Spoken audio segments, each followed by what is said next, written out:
Hello everyone, welcome back to my channel IK institute of science. और आज मैं आपके लिए लेके आई हूँ class 10th science chapter 5 life process. Life process के हम कुछ इंपॉर्टेंट क्वेश्चंस को कवर करने वाले हैं और इन क्वेश्चंस के साथ में हम रिवीजन भी करेंगे। और रिवीजन हमारा इस तरीके से होगा कि आपको कुछ एक्स्ट्रा ना तो क्वेश्चन पढ़ने की जरूरत पड़ेगी, ना ही एक्स्ट्रा नोट्स पढ़ने की जरूरत पड़ेगी।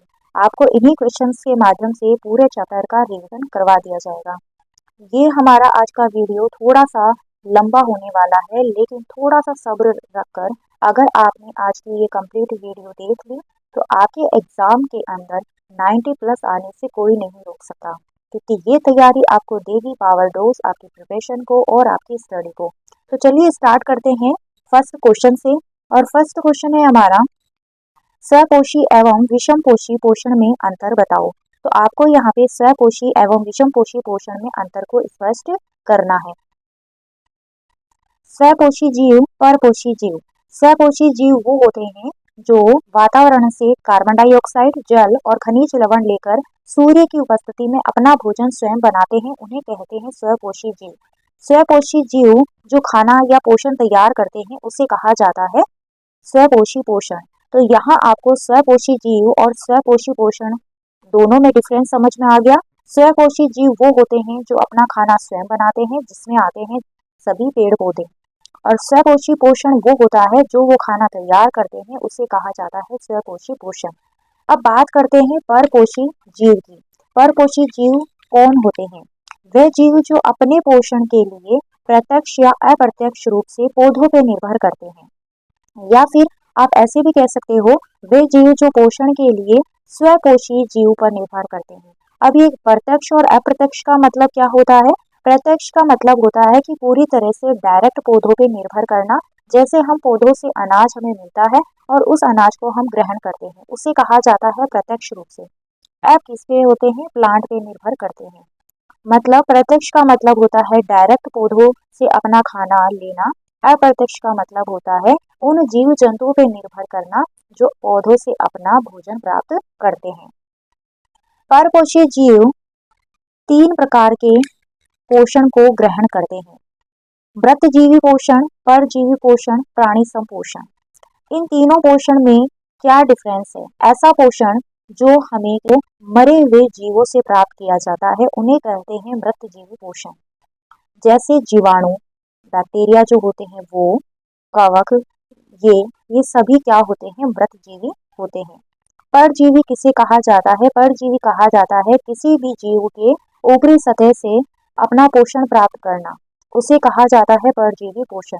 जैसे हमारे सिर के अंदर जुएं जो होती है वो हमारे सिर में बालों से क्या लेती है? पोषण लेती है। हमारे बालों में जो डैंड्रफ लग जाता है वहां से क्या लेती है? पोषण लेती है। तो हमारे सर की जो सतह होती है, ऊपर की बाहर का जो सतह होती है वहां से अपना पोषण प्राप्त करती है। तो उस प्रकार के जो जीव होते हैं उन्हें कहते हैं परजीवी पोषण।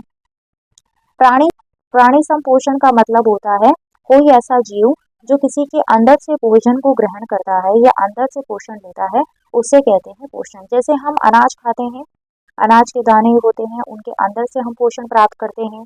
जैसे कोई जीव जंतु है, मांसाहारी जो होते हैं वो भी क्या करते हैं? उन जीवों के अंदर से खाना खाते हैं, तो उसे कहा जाता है प्राणी संपोषण। तो यहाँ पर आप स्वपोषी और विषमपोषी जीव दोनों के अंदर अंतर समझ में आ गया होगा। अब चलते हैं हमारे नेक्स्ट क्वेश्चन की ओर। नेक्स्ट क्वेश्चन है, जाइलम को यदि पौधों से हटा दिया जाए तो क्या होगा? जाइलम क्या काम करता है पौधों में? जाइलम का काम होता है पौधों के अंदर जल की और खनिज लवण की पूर्ति करना। और अगर जाइलम को ही हटा दिया जाएगा तो पौधों के अंदर जल की पूर्ति कौन करेगा? तो पौधा क्या होगा? मर जाएगा, मतलब पौधों की मृत्यु हो जाएगी। भोजन के पाचन में लार की क्या भूमिका होती है? भोजन के पाचन में लार बहुत ही ज्यादा महत्वपूर्ण रोल अदा करता है। लार क्या होता है? लार के अंदर एक एंजाइम होता है और वो एंजाइम, उसका नाम है टाइलिन, और वो क्या करता है? खाने को लसलसा बनाता है, और वो खाना लसलसा बनने के बाद में ग्रास नली से आसानी से आमाशय में चला जाता है। इमल्सीकरण क्या होता है? इमल्सीकरण को पाइसीकरण भी कहते हैं। यकृत के अंदर जो पितरस होता है वो वसा को छोटे छोटे टुकड़ों में तोड़ता है, उसे कहा जाता है इमल्सीकरण। यकृत जो होता है हमारा लीवर, उसके अंदर पित्तरस होता है और वो पित्तरस क्या करता है, जो भी हमारे शरीर के अंदर वसा आती है, मतलब जो भी फैट होता है, उसको छोटे छोटे टुकड़ों में तोड़ता है और उसे ही कहा जाता है एमल्सीकरण। मनुष्य में सबसे बड़ी धमनी का क्या नाम है? मनुष्य के अंदर सबसे बड़ी जो धमनी होती है उसका नाम होता है महाधमनी। वाष्प उत्सर्जन की परिभाषा लिखो। वाष्प उत्सर्जन का मतलब होता है, जैसे पेड़ पौधे होते हैं, उनको पानी की आवश्यकता होती है, लेकिन कभी कभी क्या होता है, जो अनावश्यक पानी होता है उसको ये पौधे क्या करते हैं, वाष्प के रूप में बाहर निकाल देते हैं। इसे कहा जाता है वाष्प उत्सर्जन। अम्ल का अमाशय में क्या कार्य है? अम्ल, हमारी अमाशय के अंदर HCl अम्ल पाया जाता है, HCl अम्ल पाया जाता है और ये क्या करता है, खाने को अम्लीय बनाता है। अब ये खाने को अम्लीय क्यों बनाता है? ये खाने को अम्लीय इसलिए बनाता है ताकि जो अमाशय के अंदर एंजाइम है, एंजाइम जैसे पैप्सिन है, तो वो क्या करे, आसानी से खाने का पाचन कर सके, इसलिए खाने को अम्लीय बनाता है। तो अम्ल का अमाशय में बहुत ही ज्यादा रोल है। अगर ये अम्लीय नहीं बनाएगा तो हमारे जो एंजाइम है वो आसानी से खाने का पाचन नहीं करेंगे, भोजन का पाचन आसानी से नहीं हो पाएगा। नेक्स्ट क्वेश्चन है, पौधों में खनिज पदार्थों और पानी के परिवहन के लिए विशेष ऊतक का नाम लिखिए। अभी हमने स्टडी किया था, जाइलम का नाम आया था हमारे सामने। तो जाइलम ही क्या करता है, पूरे प्लांट के अंदर पानी को सप्लाई करता है। तो यहाँ पे भी यही बोला है, पौधों में खनिज पदार्थ और पानी के परिवहन के लिए विशेष ऊतक कौन है? जाइलम है। ये खनिज पदार्थ मतलब जड़ों के अंदर जो खनिज लवण होते हैं उनको भी सभी भागों तक पहुंचाता है और जो पानी होता है उसको भी पौधे के सभी भागों तक पहुंचाते हैं। तो ये हमारे 8 क्वेश्चन कंप्लीट हो गए हैं। अब चलते हैं हमारे नेक्स्ट क्वेश्चन की ओर। कौन सा पादप वर्णक सूर्य के प्रकाश को अवशोषित करता है? तो पौधों में ऐसा कौन सा वर्णक होता है जो सूर्य के प्रकाश को अवशोषित करता है? तो पौधों के अंदर जो पत्तियां होती है उन पत्तियों में क्लोरोफिल पाया जाता है और उसका काम क्या होता है, सूर्य के प्रकाश को अवशोषित करने का। गुर्दे के क्रियात्मक और संरचनात्मक इकाई का नाम बताओ। जैसे कि हमारी बॉडी के अंदर संरचनात्मक और क्रियात्मक इकाई सेल होती है, कोशिका होती है, वैसे ही गुर्दे के क्रियात्मक और संरचनात्मक इकाई का नाम जो है वो है नेफ्रॉन। नेफ्रॉन यानी वक्राणु। तो गुर्दे की क्रियात्मक और संरचनात्मक इकाई कौन हो गई? नेफ्रॉन हो गई। प्रकाश संश्लेषण के लिए आवश्यक कच्ची सामग्री पौधा कहाँ से प्राप्त करता है? तो प्रकाश संश्लेषण के लिए सामग्री चाहिए, तो वो सामग्री पौधा कहाँ से प्राप्त करता है? वायुमंडल से कार्बन डाइऑक्साइड लेता है और जो उसकी जड़ों से वो खनिज लवण लेता है और मिट्टी से वो क्या लेता है? जल लेता है। इनको कहा जाता है कच्ची सामग्री। तो पाचक एंजाइमों का क्या कार्य है? तो हमारे शरीर में जितने भी पाचक होते हैं उनका काम क्या होता है? उनका काम होता है भोजन को, जो भोजन है उसका पाचन करना। और वो भोजन का पाचन किस तरीके से करते हैं? जो जटिल पदार्थ होते हैं उनको सरल पदार्थों में तोड़ते हैं। यही क्या काम होता है? पाचक एंजाइम का काम होता है। नेक्स्ट क्वेश्चन है हमारा, श्वसन के लिए ऑक्सीजन प्राप्त करने के लिए एक जलीय जीव की अपेक्षा स्थलीय जीव किस प्रकार लाभप्रद है? तो यहाँ पे वायुमंडल के अंदर भी ऑक्सीजन की मात्रा रहती है और जल के अंदर भी ऑक्सीजन की मात्रा रहती है, लेकिन जल के अंदर ऑक्सीजन की मात्रा कम होती है किसकी तुलना में? जो वायुमंडल में ऑक्सीजन की मात्रा होती है। तो जो स्थलीय जीव होते हैं वो तो ऑक्सीजन को आसानी से ग्रहण कर लेते हैं, लेकिन जो जलीय जीव होते हैं उनको ऑक्सीजन को ग्रहण करने के लिए सबसे पहले फेफड़ों से जल को अपने अंदर लेना होता है, उसके बाद वो उसको क्लोम तक पहुंचाते हैं और क्लोम के बाद में जो रुधिर होता है उस क्लोम से ऑक्सीजन को ग्रहण कर लेता है। तो इस तरीके से जलीय जीव जो ऑक्सीजन ग्रहण करता है उसके लिए बहुत ही ज्यादा टिपिकल होता है, जबकि स्थलीय जीव इजिली ऑक्सीजन को ग्रहण कर लेता है। इसलिए स्थलीय जीव का ऑक्सीजन ग्रहण करना लाभप्रद होता है किसकी तुलना में? जलीय जीव की तुलना में। नेक्स्ट क्वेश्चन है, मनुष्यों में ऑक्सीजन तथा कार्बन डाइऑक्साइड का परिवहन कैसे होता है? तो मनुष्यों में ऑक्सीजन तथा कार्बन डाइऑक्साइड का परिवहन श्वसन के द्वारा होता है। श्वसन के द्वारा वो ऑक्सीजन को ग्रहण करते हैं और कार्बन डाइऑक्साइड को बाहर निकालते हैं।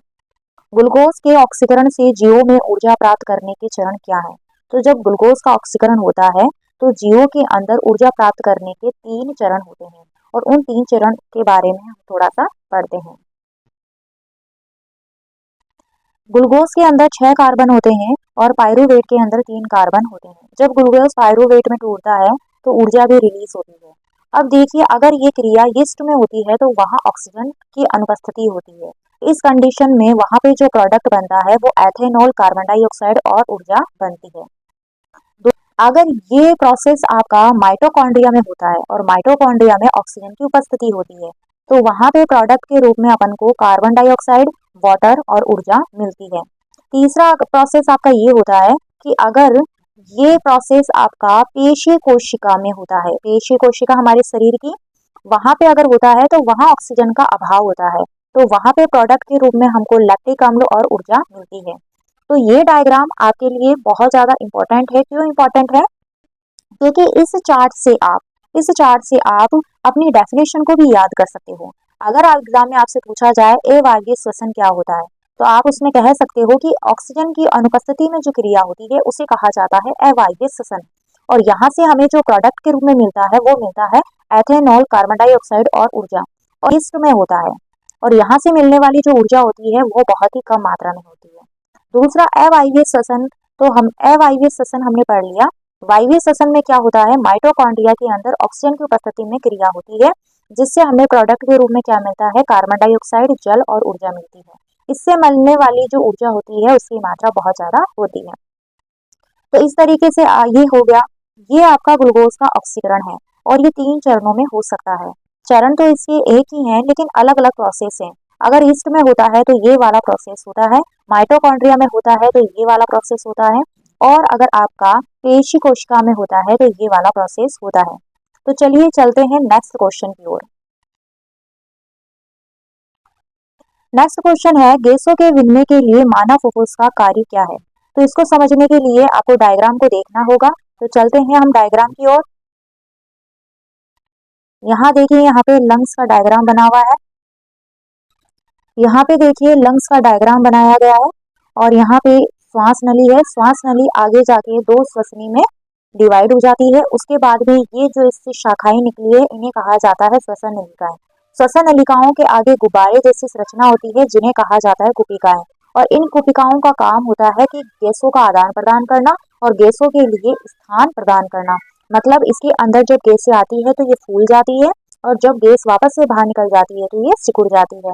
तो मानव फुफ्फुस के अंदर जो कोशिकाओं का काम होता है वो काम होता है कि गैसों के लिए क्षेत्रफल उपलब्ध कराना। ये क्या करती है? स्थान प्रदान करती है कि वो इसके अंदर अच्छे से आ सके, या उसको गैसों को आने के लिए अंदर स्थान मिल सके। नेक्स्ट क्वेश्चन है, मानव में परिवहन तंत्र व उसके कार्य को समझाइए। तो मानव में परिवहन तंत्र, तो मानव के अंदर परिवहन तंत्र के अंदर 3 भाग होते हैं। पहला होता है रुधिर, और दूसरा होता है रुधिर वाहिकाएं, और तीसरा होता है हृदय। रुधिर मतलब हमारा ब्लड जो होता है। अब ब्लड के अंदर देखिए प्लाज्मा होती है 55%, और बाकी का जो 45% होता है वो हमारा रुधिर होता है। तो प्लाज्मा जो होती है ये भी हमारी अस्थि मज्जा में होता है, और जो आपका रक्त होता है वो भी आपके अस्थि मज्जा में होता है। एक स्वस्थ शरीर के अंदर 5 लीटर रुधिर का होना आवश्यक है, और हमारे पूरे शरीर का जितना भी वेट होता है उसका 7-8% क्या होता है? रक्त होता है। रुधिर वाहिकाएं 3 प्रकार की होती है, आरबीसी, डब्ल्यूबीसी और प्लेट्स। आरबीसी का नाम होता है लाल रुधिर कणिकाएं। लाल रुधिर कणिकाओं का जो जीवन काल होता है वो 120 दिनों का होता है। हर 120 दिनों में ये क्या होती है? बनती रहती है और फिनिश होती रहती है। ऑटोमेटिक सिस्टम होता रहता है, बनती है और फिनिश हो जाती है। और दूसरी बात ये कि आरबीसी के अंदर कोई भी केंद्रक नहीं होता है, और ये आरबीसी जो होता है इसी के अंदर हीमोग्लोबिन होता है, और हीमोग्लोबिन के कारण आपका जो लाल रक्त कणिकाएं हैं वो लाल दिखाई देती है। अगर किसी भी इंसान में हीमोग्लोबिन की कमी हो जाती है तो उसे एनीमिया रोग हो जाता है। डब्ल्यूबीसी की अगर बात करें तो डब्ल्यूबीसी का जो जीवन काल होता है वो 2-4 दिन का होता है।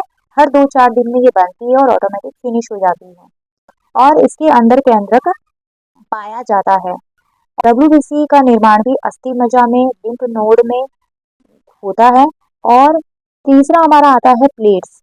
प्लेट जो भी 3-4 दिन का होता है, हर 3-4 दिन में ये बनती है और ऑटोमेटिक फिनिश हो जाती है, और इसका काम होता है खून को रोकने का काम। जब भी हमारे कभी भी अचानक से कभी शरीर पे कोई स्क्रैच आ जाता है, हम कहीं से छिल जाते हैं, तो जस्ट उसके नीचे आपने देखा होगा व्हाइट कलर की आपको एक परत दिखाई देती है, वही होती है आपकी प्लेट्स। तो बॉडी के अंदर प्लेट्स की कमी होने पर ब्लड रुकता नहीं है।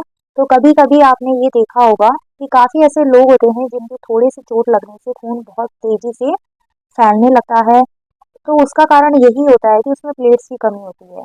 जिस इंसान में प्लेट्स जितना नॉर्मल होना चाहिए उतना अगर है तो उसके अंदर खून की कमी नहीं हो पा रही है, और अगर हल्की सी चोट लग भी जाती है तो वो आराम से प्लेट्स उनको रोक लेती है, उनको बहने नहीं देती है। उसके बाद में आता है हृदय। हृदय का काम होता है रक्त को पंप करने का काम। अगर हृदय रक्त को पंप नहीं करेगा तो हमारे पूरे शरीर में रक्त का प्रवाह नहीं होगा। नेक्स्ट क्वेश्चन है, स्तनधारी तथा पक्षियों में ऑक्सीजनित तथा विऑक्सीजनित रुधिर को अलग करना क्यों आवश्यक है? स्तनधारी और पक्षियों में ऑक्सीजनत विऑक्सीजनत का मतलब है कि हमारे जो हृदय होता है उसमें 4 कक्षक होते हैं, दाया आलिंदे, बाया आलिंदे, दाया नीले और बाया नीले। तो यहाँ पे शुद्ध रुधिर भी आता है और अशुद्ध रुधिर भी आता है। तो अगर ये शुद्ध रुधिर और अशुद्ध रुधिर दोनों मिक्स हो जाएंगे तो हमारे शरीर में सही से प्रभावित नहीं हो पाएंगे, और अशुद्ध रुधिर क्या करेगा, शुद्ध रुधिर के बीच में रुकावट पैदा करेगा। तो अगर हमारे दोनों रुधिर अलग अलग होंगे तो हमारे शरीर का तापक्रम संतुलन में होगा, जिसकी वजह से हम अच्छे से काम कर पाएंगे। और हमारी बॉडी को क्या होती है, ज़्यादा ऊर्जा की आवश्यकता होती है, तो हमारे शरीर का तापक्रम संतुलन में रहना जरूरी है। इसलिए ऑक्सीजनित और विऑक्सीजनित रुधिर को अलग करना आवश्यक है। नेक्स्ट क्वेश्चन है, पादप में भोजन का स्थानांतरण कैसे होता है? तो पादप में भोजन का स्थानांतरण करने का काम करता है फ्लोएम ऊतक। फ्लोएम ऊतक क्या करता है, जो पत्तियां होती है वहां पे खाना तैयार हो जाता है, उस तैयार खाने को या उस तैयार भोजन को वो उस पौधे के सभी भागों तक ले जाता है। जड़ों में ले जाता है, तनों में ले जाता है, जहाँ भी भोजन की रिक्वायरमेंट होती है सब जगह वो खाना पहुंचाता है। भोजन में वसा का पाचन कैसे होता है? तो भोजन में वसा का पाचन कौन करता है? तो सबसे पहले वसा को छोटे छोटे टुकड़ों में कौन तोड़ता है? अभी आपको स्टार्टिंग वाले क्वेश्चन में बताया था, इमल्सीकरण जो होता है वो इमल्सीकरण में क्या होता है, यकृत में पित्रस होता है और वो वसा को छोटे छोटे टुकड़ों में तोड़ता है। वो तो हो गया इमल्सीकरण। लेकिन इमल्सीकरण होने के बाद में वसा का पाचन कौन करता है? एंजाइम होता है एमाइलेज, वो क्या करता है, वसा का पाचन करता है। भोजन में पाचन में लार की क्या भूमिका है, इसके बारे में हम डिस्कस कर चुके हैं। लार क्या करती है, भोजन को लसलसा बनाती है ताकि वो ग्रास नली में आसानी से नीचे चला जाए। तो हाँ, वायु श्वसन के भी मैं आपको 4 पॉइंट बताऊंगी और अवायु श्वसन के भी। वायु में क्या होता है, ऑक्सीजन की उपस्थिति होती है। सेकंड हमारा ये कहाँ पे होता है प्रोसेस, माइटोकॉन्ड्रिया में होता है। तीसरा हमारा इससे मिलने वाली जो ऊर्जा होती है उसकी मात्रा बहुत ज्यादा होती है। और चौथा ये कि हमारे जो उत्पाद मिलता है इसके अंदर वो कौन होता है, कार्बन डाइऑक्साइड, जल और ऊर्जा। अवायवीय श्वसन के 4 पॉइंट ये है कि ऑक्सीजन की अनुपस्थिति में होता है। दूसरा ये इससे मिलने वाली जो ऊर्जा होती है उसकी मात्रा कम होती है। तीसरा ये कि ये यीस्ट में होता है, और चौथा ये कि इससे बनने वाला जो उत्पाद है वो एथेनॉल, कार्बन डाइऑक्साइड और ऊर्जा है। 23 क्वेश्चन है, हमारे शरीर में हीमोग्लोबिन की कमी के क्या परिणाम हो सकते हैं? अगर हमारे शरीर में हीमोग्लोबिन की कमी होगी तो हमें एनीमिया रोग हो सकता है। दूसरा हमारा शरीर क्या होगा, बहुत ही ज्यादा वीक हो जाएगा और हमें चक्कर आएंगे, उल्टियां आएंगी, और अच्छे से हमारे बॉडी के अंदर न्यूट्रिशन और ऑक्सीजन की सप्लाई नहीं हो पाएगी। अगला क्वेश्चन है, मनुष्य में दोहरे परिसंचरण को समझाइए और ये क्यों आवश्यक है? तो दोहरे परिसंचरण को आज आप इस तरीके से अच्छे से समझने वाले हो कि आपको जिंदगी भर लाइफ टाइम ये याद रहने वाला है, क्योंकि हम इसको डायग्राम के थ्रू समझेंगे, साथ में इसका जो ओरिजिनल डायग्राम है उसके थ्रू भी समझेंगे। तो सबसे पहले मैं आपको इसका डायग्राम दिखाती हूँ, फिर हम स्टार्ट करते हैं। सबसे पहले हम इसको इस छोटे से डायग्राम के थ्रू समझने की कोशिश करेंगे, उसके बाद जो इसका दूसरा डायग्राम है उससे भी मैं आपको समझाऊंगी। तो दोहरा परिसंचरण क्या होता है? सबसे पहले आपको बता दूं, ये फुफ्फुस सिरा है, ये फेफड़े, फुफ्फुस धमनी, ये दायां आलिंदे, ये बायां आलिंदे, दायां नीले, बायां नीले, ये यहाँ पे शरीर के अंग। शरीर के अंग में जितनी भी हमारी शरीर की कोशिकाएं हैं वो है इसके अंदर, महाशिरा और महाधम। सबसे पहले महाशिरा क्या करती है, शरीर के अंगों से या कोशिकाओं से कार्बन डाइऑक्साइड वाला रुधिर लेती है और उस रुधिर को क्या करती है, दाएं आलिंदे में लेके आती है। दाएं आलिंदे के अंदर थोड़ा सा जैसे ही दायां आलिंदे सिकुड़ जाता है तो वो जो आपका ब्लड होगा वो आ जाएगा दायां नीले में। दायां नीले में आने के बाद में वो वापस से कहाँ भेज देगा उस ब्लड को, फुफ्फुस धमनी में। फुफ्फुस धमनी क्या करेगी, उस ब्लड को फेफड़ों में लेके जाएगी और फेफड़ों में फिल्टर होगा वो आपका जो ब्लड है वो, वहां पे ऑक्सीजन उससे मिक्स हो जाएगी। अब फुफ्फुस सिरा क्या करेगी, उस ऑक्सीजनित ब्लड को लेके जाएगी और बाया जो आपका आलिंदे है उसमें ले जाके छोड़ देगी। उसके बाद में बाएं आलिंदे से वो रक्त बाएं नीले में आ जाएगा और बाएं नीले से महाधमनी उसको ले जाकर शरीर के अंगों तक पहुंचा देगी। तो ये सिस्टम होता है हृदय के अंदर जो शिरा और महाधमनी होती है वो ये काम करती है। शुद्ध और अशुद्ध रुधिर जो होता है वो हृदय के अंदर 2 बार आता है, इसलिए इसे कहा जाता है दोहरा परिसंचरण। हमारे हृदय के अंदर शुद्ध और अशुद्ध रुधिर होते हैं, इस वजह से इसे कहा जाता है दोहरा परिसंचरण। देखिए यहाँ से एक बार अशुद्ध रुधिर आता है, उसके बाद यहाँ से वो फिल्टर होकर और वापस से किसमें चला जाता है, हमारे शरीर के अंगों में चला जाता है। तो हृदय के अंदर जो रुधिर है 2 बार आता है, इसलिए कहा जाता है इसको दोहरा परिसंचरण। आई होप आपको समझ में आ गया होगा। अब आपका ओरिजिनल डायग्राम है, अगर आपने उस डायग्राम से इसको समझ लिया है तो ये आपको प्रॉपर अच्छे तरीके से समझ में आ जाएगा। तो चलिए स्टार्ट करते हैं हमारा। अब हम चलते हैं हमारे नेक्स्ट क्वेश्चन की ओर। अगला क्वेश्चन है जाइलम व फ्लोएम में अंतर को समझाइए। तो इसमें वैसे तो इतना नहीं, हमारे 2-3 बार हमने क्वेश्चन कर लिए हैं, फिर भी आपको बता देते हैं। जाइलम का काम क्या होता है, पानी और खनिज लवण को जड़ों से पूरे पौधे के जितने भी भाग होते हैं वहां तक लेके जाना। फ्लोएम का काम होता है पत्तियों में जो खाना बनता है उसको पौधे के पूरे भागों तक लेके जाना। फुफ्फुस में कुपियाओं की रचना और क्रिया विधि को समझाइए। तो ये भी आपको क्वेश्चन अच्छे से समझा दिया है। अगला क्वेश्चन है वक्र में वक्राणु की रचना व क्रिया विधि को समझाइए। तो ये हमारे लिए बहुत ही ज्यादा इम्पोर्टेंट है, तो इसको हम अच्छे से डायग्राम के थ्रू समझते हैं। यहाँ पे देखिए वक्राणु का डायग्राम दिया गया है और अब इसको हम सबसे पहले देखिए वक्राणु का नलिकाकार भाग, ये जो आपको लाइट कलर में दिखाई दे रही है इसे कहा जाता है वक्राणु का नलिका वाला भाग। इस नलिका का एक सिरा जो होता है वो संग्राहक वाहिनी से जुड़ा रहता है और ये जो दूसरा सिरा होता है एक कप जैसी शेप की आकृति होती है जिसे कहा जाता है बोमन संपुट। इस बोमन संपुट में कोशिका गुच्छे होते हैं जिसे ग्लामेरुलस भी कहते हैं। अब देखो सबसे पहले क्या होता है, और ये वाली जो आपको दिखाई दे रही है ये आप धमनी है और दूसरा यहाँ जो दिखाई दे रही है ये शिरा है। सबसे पहले क्या होता है, किडनी से ये सारे जितने भी किडनी क्या करता है, इस बोमन संपुट को कोशिका गुच्छे के रूप में जितना भी अपशिष्ट पदार्थ होता है वो दे देता है। बोमन संपुट उस अपशिष्ट पदार्थ को छानता है और उसमें से यूरिया को अलग करता है और बाकी के कुछ ऐसे चीज होते हैं जिनका अवशोषण कर लेता है। अवशोषण का मतलब होता है जो चीजें शरीर के लिए आवश्यक होती है उनको ये छान लेता है, उनका अवशोषण कर लेता है और बाकी का जो यूरिया होता है उसको आगे भेज देता है और आगे भेजने के बाद में वो वक्राणु नलिका से होते हुए संग्राहक नलिका तक पहुंच जाती है।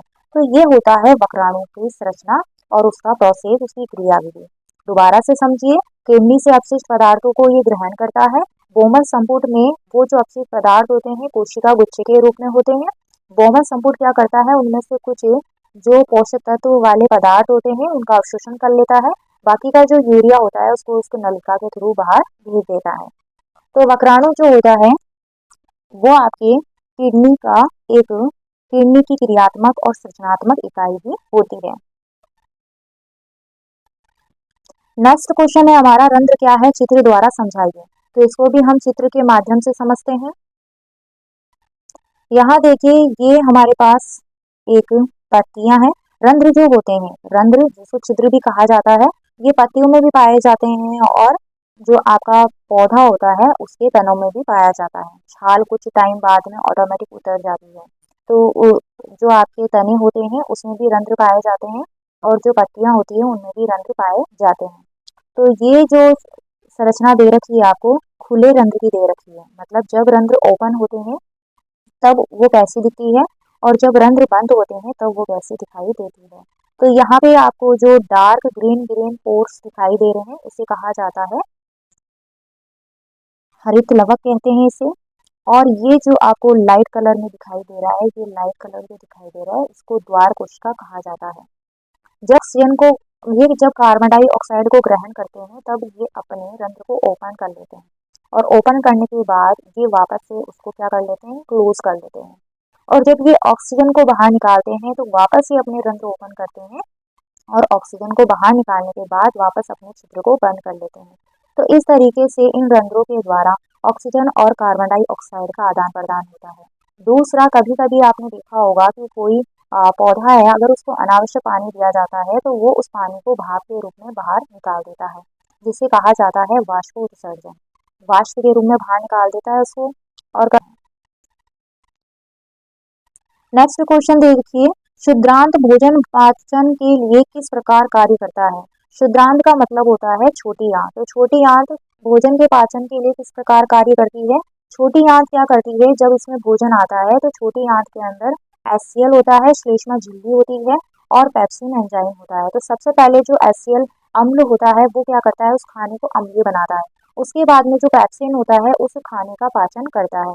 और उसके बाद में जो श्लेष्मा झिल्ली होती है उसका काम उसके बाद में जो श्लेष्मा झिल्ली होती है उसका काम होता है उस HCl के प्रभाव को बैलेंस करने का। मतलब उसके इफेक्ट को बैलेंस करने का काम कौन करती है? श्लेष्मा झिल्ली करती है। तो इस तरीके से क्षुद्रांत के अंदर भोजन का पाचन होता है। नेक्स्ट क्वेश्चन है, शाकाहारी पशुओं की क्षुद्रांत मांसाहारी की अपेक्षा बड़ी क्यों होती है?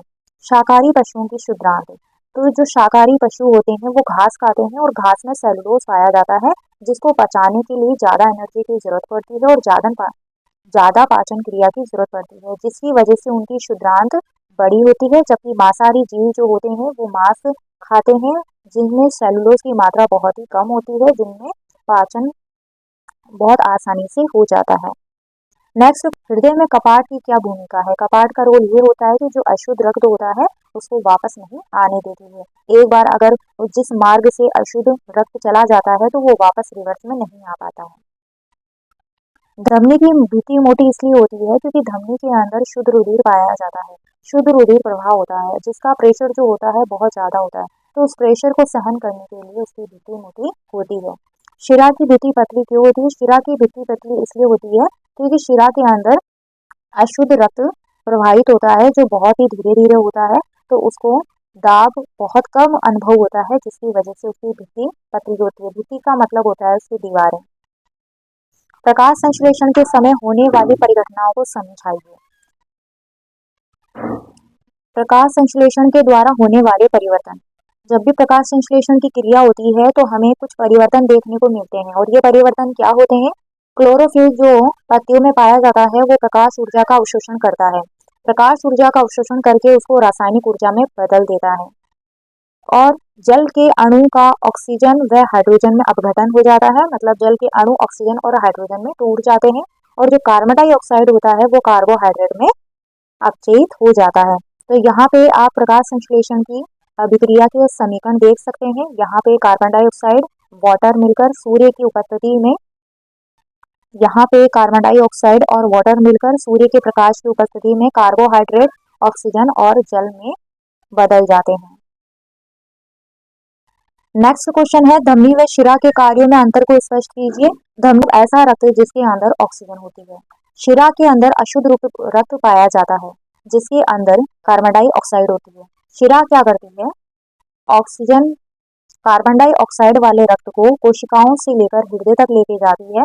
उसके बाद जब वो फिल्टर हो जाता है उसके अंदर ऑक्सीजन मिल जाती है, तो धमनी क्या करती है? उस ऑक्सीजनित रक्त को लेके जाती है और कोशिकाओं में पहुंचाती है।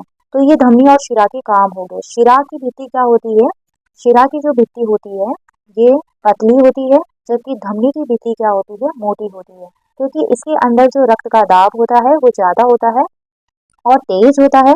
शिरा के अंदर रक्त का दाब बहुत ही कम होता है। शिरा के अंदर वाल्व पाए जाते हैं जबकि धमनी के अंदर वाल्व नहीं पाए जाते हैं।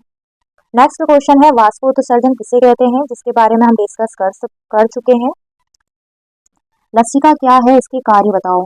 लसिका ब्लड की तरह ही होती है लेकिन इसके अंदर आरबीसी नहीं पाया जाता, इसमें डब्ल्यूबीसी पाया जाता है। आरबीसी के अंदर न्यूट्रिशन और ऑक्सीजन की मात्रा ज्यादा होती है, जबकि इसके अंदर ना तो न्यूट्रिशन होता है ना ऑक्सीजन होता है। इसके अंदर सबसे ज्यादा अगर मात्रा होती है तो वो होती है कार्बन डाइऑक्साइड की और अपशिष्ट पदार्थों की। अमीबा अपना भोजन कैसे ग्रहण करती है? अमीबा सबसे पहले अपने खाने के पास जाती है और उसको चारों तरफ से घेर लेती है, जिसे कहा जाता है खाद्य रिक्तिका। उसके बाद अपने अंदर ले लेती है और उसका अच्छे से पाचन करने के बाद जो अपशिष्ट पदार्थ होता है उसको कोशिकाओं के थ्रू बाहर निकाल देती है। तो अमीबा का भोजन ग्रहण करने का तरीका इस तरीके से होता है। नेक्स्ट क्वेश्चन है हमारा, आहार नली में भोजन के नियमित प्रवाह के लिए कौन सी गति आवश्यक है? तो आहार नली में भोजन के नियमित प्रवाह के लिए जो गति होती है वो क्रमानुगत गति होती है। क्रमानुकुंचन गति, इस तरीके से जो जिगजैग वाली शेप होती है इस तरीके की गति होती है। तो खाना जो हमारे ग्रास नली में इस तरीके से गति करता है जिसकी वजह से वो आसानी से आमाशय में पहुंच जाता है। रसा अंकुर किसे कहते हैं और इसका कार्य क्या होती है? छोटी आंत के अंदर मुड़ी हुई उंगली के समान संरचना होती है जिसे कहा जाता है रसांकुर। और रसांकुर का कार्य होता है पचे हुए भोजन का अवशोषण करना। जो पचा हुआ भोजन है, पाचन जिसका हो जाता है उसके बाद उसका अवशोषण करना। तो अवशोषण करने के लिए ये क्या करती है, अपने क्षेत्रफल को बढ़ा देती है जिससे आसानी से अवशोषण हो जाए। तो आज हमने चैप्टर जो हमारा जीव प्रक्रम है उसके इम्पोर्टेंट क्वेश्चन को कवर कर लिया है और साथ में ही हमने रिवीजन भी हमारा कंप्लीट कर लिया है। अगर आपको किसी भी क्वेश्चन में डाउट है तो आप कमेंट में जरूर लिखिए, आपको उसका अच्छे से एक्सप्लेनेशन नेक्स्ट वीडियो में मिल जाएगा। तो मिलते हैं हमारे नेक्स्ट वीडियो में, तब तक जुड़े रहिए मेरे चैनल से। Thanks for watching my video.